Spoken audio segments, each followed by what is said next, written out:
আসসালামু আলাইকুম। আমি ডাক্তার মতিউর রহমান টুটুল।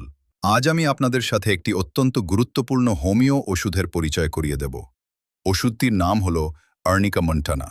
আপনি কি কখনো হঠাৎ পড়ে গিয়ে ব্যথা পেয়েছেন? হাত বা পা মচকে গেছে? শরীরে নীলচে দাগ পড়েছে? তাহলে আজকের এই তথ্যটি আপনার অনেক কাজে আসবে। আর্নিকা মন্টানা ইউরোপের পাহাড়ি অঞ্চলে জন্মানো একটি ফুল গাছ থেকে তৈরি। এটি হোমিওপ্যাথির সবচেয়ে পরিচিত এবং কার্যকর ওষুধগুলোর একটি। এখন জানি কখন এই ওষুধ ব্যবহার করা হয়। প্রথমত, যে কোনো শারীরিক আঘাতে, পড়ে গেলে, চোট লাগলে বা দুর্ঘটনার পর। দ্বিতীয়ত, শরীরে মং বা নীলচে দাগ পড়লে। তৃতীয়ত, অতিরিক্ত পরিশ্রম বা ব্যায়ামের পর পেশি ব্যথায়।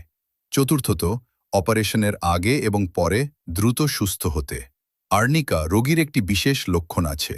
রোগী বলেন, আমি ঠিক আছি, আমার ডাক্তার দরকার নেই। অথচ তিনি আসলে অনেক অসুস্থ।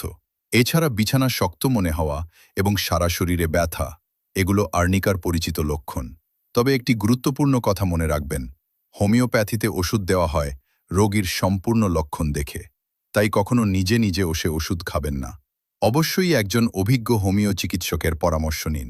আজকের তথ্যটি উপকারী মনে হলে শেয়ার করুন। সুস্থ থাকুন, ভালো থাকুন। আল্লাহ হাফেজ।